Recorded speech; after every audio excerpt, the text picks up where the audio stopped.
আসসালামু আলাইকুম। সংবাদে আপনাদের সবাইকে স্বাগত জানাচ্ছি। আমি ফিরোজ তোহা। শুরুতেই সংবাদ শিরোনাম।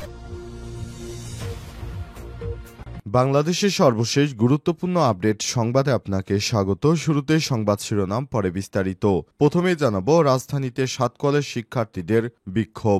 রাজধানীর সরকারি 7 কলেজকে নিয়ে প্রস্তাবিত ঢাকা সেন্ট্রাল ইউনিভার্সিটির অধ্যাদেশ প্রকাশের দাবিতে শিক্ষার্থীরা বিক্ষোভ করছেন। আজ রাজধানী সায়েন্স ল্যাব এলাকায় বিক্ষোভ মিছিল ও শান্তিপূর্ণ অবস্থান কর্মসূচি পালন করেছেন শিক্ষার্থীরা। গত কয়েকদিন ধরে অবস্থান কর্মসূচি সফল করতে ক্যাম্পগুলোতে পোস্টারিং, ব্যানার প্রস্তুতি ও প্রচারণা চালায় শিক্ষার্থীরা।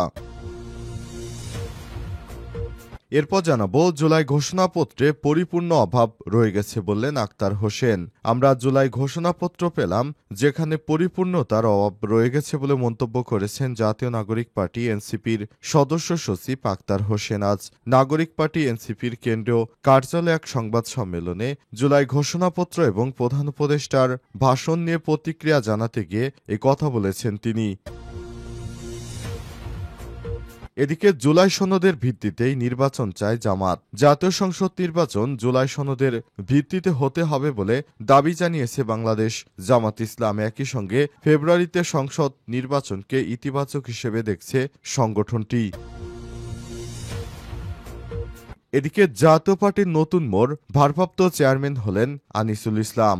জাতীয় পার্টির সিনিয়র কো চেয়ারম্যান আনিসুল ইসলাম মাহমুদকে দলের ভারপ্রাপ্ত চেয়ারম্যান হিসেবে নতুন মেরুকরণ করা হয়েছে। দ্বাদশ জাতীয় সংসদ নির্বাচনের পর থেকে জিএম কাদের যাদের বহিষ্কার করেছিলেন তাদের সবার বহিষ্কার আদেশ প্রত্যাহার করে স্বপদে পুনর্বহাল করার সিদ্ধান্ত নেওয়া হয়েছে। এবং সর্বশেষ জানাবো, বিএনপিকে নেতৃত্বশূন্য করতে ধ্বংস করতে চেয়েছিল আওয়ামী লীগ বললেন মির্জা ফখরুল। বিএনপির মহাসচিব মির্জা ফখরুল ইসলাম আলমগীর বলেছেন, বিএনপিকে নেতৃত্বশূন্য করে ধ্বংস করতে চেয়েছিল আওয়ামী লীগ। দীর্ঘ 16 বছর দেশের মানুষ এক ভয়াবহ ফ্যাসিস্ট সরকারের বিরুদ্ধে লড়াই করেছে, সংগ্রাম করেছে, প্রাণ দিয়েছে, শহীদ হয়েছে, আহত হয়েছে, গুম খুন হয়েছে। গণতন্ত্র উদ্ধারের জন্য ফ্যাসিস্ট হাসিনা সরকার পরিকল্পিতভাবে এদেশের মানুষের ভোটাধিকার কেড়ে নিয়েছে। প্রিয় দর্শক, এতক্ষণ শুনছিলেন সংবাদ শিরোনাম, এবারে বিস্তারিত। তবে তার আগে বন্ধুরা, অনুরোধ থাকবে সংবাদটিতে একটি লাইক দিন। এই চ্যানেলে আপনি নতুন হয়ে থাকলে আমাদের সংবাদটি দেখতে দেখতে চ্যানেলটি সাবস্ক্রাইব করে রাখুন। কমেন্ট করে বন্ধুরা আপনার মূল্যবান মতামত জানিয়ে দিন আপনি বিশ্বের কোন দেশ থেকে বা বাংলাদেশের কোন স্থান থেকে আমাদের সংবাদটি দেখছেন এবং শুনছেন। আর বন্ধুরা, এই সংবাদটি আপনার সোশ্যাল মিডিয়া ফেসবুকে শেয়ার করে বন্ধুদেরও দেখার সুযোগ করে দিন। আর বন্ধুরা, কমেন্ট করে জানিয়ে দিন আপনি বাংলাদেশের কোন জায়গা থেকে আমাদের সংবাদটি দেখছেন এবং শুনছেন। এবারে বিস্তারিত। রাজধানীতে 7 কলেজের শিক্ষার্থীদের বিক্ষোভ। রাজধানীর সরকারি 7 কলেজকে নিয়ে প্রস্তাবিত ঢাকা সেন্ট্রাল ইউনিভার্সিটির অধ্যাদেশ প্রকাশের দাবিতে শিক্ষার্থীরা বিক্ষোভ করছেন। আজ রাজধানীর সায়েন্স ল্যাব এলাকায় বিক্ষোভ মিছিল ও শান্তিপূর্ণ অবস্থান কর্মসূচি পালন করেন শিক্ষার্থীরা। গত কয়েকদিন ধরে এই অবস্থান কর্মসূচি সফল করতে ক্যাম্পাসগুলিতে পোস্টারিং, ব্যানার প্রস্তুতি, প্রচারণা চালান শিক্ষার্থীরা বলছেন, অধিভুক্ত একটি বৈষম্যমূলক ও অবমাননাকর শব্দ। দীর্ঘদিন ধরে 7 কলেজ নামক অবকাঠামোর কারণে তারা পরিচয় সংকটে ভুগছেন। সময় এসেছে আলাদা পরিচয় আত্মপ্রকাশ করার। এই সরকার এই কাঠামোর বাস্তবায়নের পথ খুলে দেওয়ার ঘোষণা দেওয়ার পর শিক্ষার্থীরা চান দ্রুত সময়ের মধ্যে অধ্যাদেশ কার্যকর করা হোক। ঢাকা সেন্ট্রাল ইউনিভার্সিটি নামটি শুধু একটি প্রতিষ্ঠানের নাম নয়, বরং এটি একটি শিক্ষার্থীদের বহু বছরের আত্মপরিচয়ের লড়াই। ঢাকা বিশ্ববিদ্যালয় কলেজের ইংরেজি বিভাগের শিক্ষার্থী আফজাল হোসেন বলেছেন, আমাদের নতুন বিশ্ববিদ্যালয় ভর্তি কার্যক্রম খুব তাড়াতাড়ি শুরু হবে, কিন্তু এখনও রাষ্ট্র বিশ্ববিদ্যালয় অধ্যাদেশ জারি করে নাই। দ্রুত অধ্যাদেশ জারির জন্য রাষ্ট্রের কাছে জোর দাবি জানাচ্ছি। যদি দ্রুত সময়ের মধ্যে অধ্যাদেশ জারি করা না হয় তাহলে আন্দোলন অব্যাহত রাখতে বাধ্য হবে বলে ঘোষণা করেছেন তারা আরও জানিয়েছেন, আমাদের স্বতন্ত্র বিশ্ববিদ্যালয় বানিয়ে তাহলে লাভ হলো কি? তারা এমন একটা দায়িত্ব পালন করছে যে আন্দোলন না করলে কোনো কাজই তারা করতে চায় না। জুলাই ঘোষণাপত্রে পরিপূর্ণতার অভাব রয়ে গেল বললেন আক্তার হোসেন। আমরা জুলাই ঘোষণাপত্র পেলাম যেখানে পরিপূর্ণতার অভাব রয়ে গেল বলে মন্তব্য করেছেন জাতীয় নাগরিক পার্টি এনসিপির সদস্য সচিব আক্তার হোসেন। আজ জাতীয় নাগরিক পার্টি এনসিপির কেন্দ্র কার্যালয়ে এক সংবাদ সম্মেলনে জুলাই ঘোষণাপত্র প্রধান উপদেষ্টার ভাষণ নিয়ে প্রতিক্রিয়া জানাতে গিয়ে সব কথা বলেছেন তারা।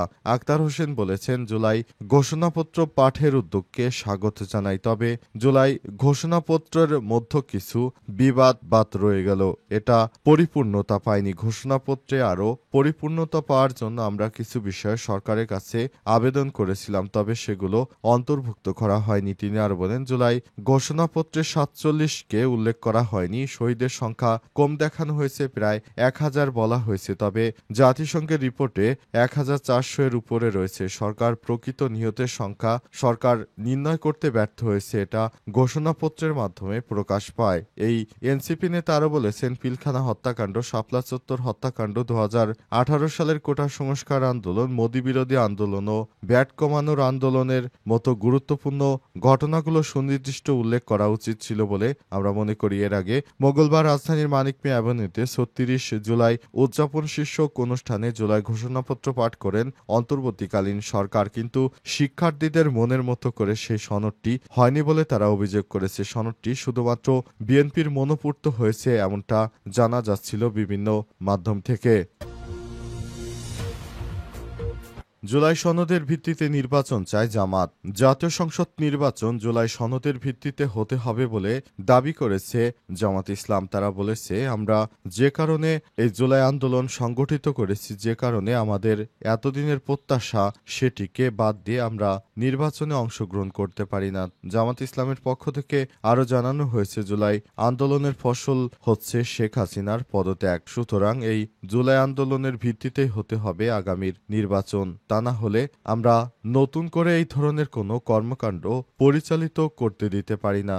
জামাত ইসলামের নেতৃত্ববৃন্দ আরও জানিয়েছেন, আমরা এমন একটি রক্ষণশীল সমাজ ব্যবস্থা চেয়েছি যেটা শেখ হাসিনার সময় করতে দেওয়া হয়নি, কিন্তু বাংলাদেশ জামাত ইসলাম চায় জুলাই সনদের ভিত্তিতে একটি ঐতিহাসিক জাতীয় নির্বাচন, যে নির্বাচনের মাধ্যমে তাদের সমস্ত দাবিদার, জনগণের সমস্ত দাবিদার প্রতিফলন হতে পারে বলে মন্তব্য করা হয়েছে।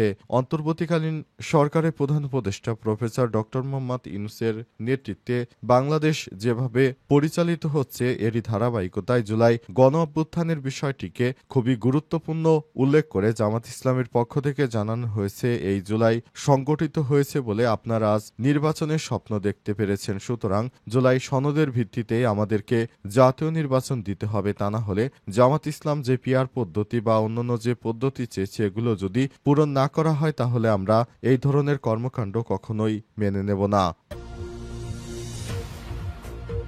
জাতীয় পার্টিতে নতুন মোড়, ভারপ্রাপ্ত চেয়ারম্যান হলেন আনিসুল ইসলাম। জাতীয় পার্টির সিনিয়র কো চেয়ারম্যান আনিসুল ইসলাম মাহমুদকে দলের ভারপ্রাপ্ত দলের চেয়ারম্যান হিসেবে মনোনীত করা হয়েছে। আজ ৫ই আগস্ট জিএম কাদেরের বিরোধী অংশ দলীয় সভায় সিদ্ধান্ত নেওয়া হয়েছে। দলীয় পার্টির জাপা চেয়ারম্যান জিএম কাদেরের উপর আদালতের নিষেধাজ্ঞার সুযোগে দলের ভেতরে নতুন মেরুকরণ তৈরি হয়েছে। দ্বাদশ জাতীয় সংসদ নির্বাচনের পর থেকে জিএম কাদের যাদের বহিষ্কার করেছিলেন, তাদের সবার বহিষ্কার আদেশ প্রত্যাহার করে শপথে পুনর্বহাল করার সিদ্ধান্ত নেওয়া হয়েছে। এসব সিদ্ধান্তকে জিএম কাদের এর অংশে মহাসচিব শামীম হায়দার পাটোয়ারি বেআইনি বলে মন্তব্য করেছেন। তার মতে, আদালতের আদেশে শুধু জিএম কাদের ও দপ্তর সম্পাদকের সাংগঠনিক কার্যক্রমের নিষেধাজ্ঞা দেওয়া হয়েছে। বহিষ্কার আদেশ প্রত্যাহারের বিষয়ে কোনো নির্দেশনা ছিল না। গত ৩০শে জুলাই ঢাকার প্রথম যুগ্ম আদালত ও দায়রা জজ মোহাম্মদ নুরুল ইসলাম এক আদেশে জিএম কাদের এবং দপ্তর সম্পাদক মাহমুদ আলমের সব ধরনের সাংগঠনিক কার্যক্রমের উপর অস্থায়ী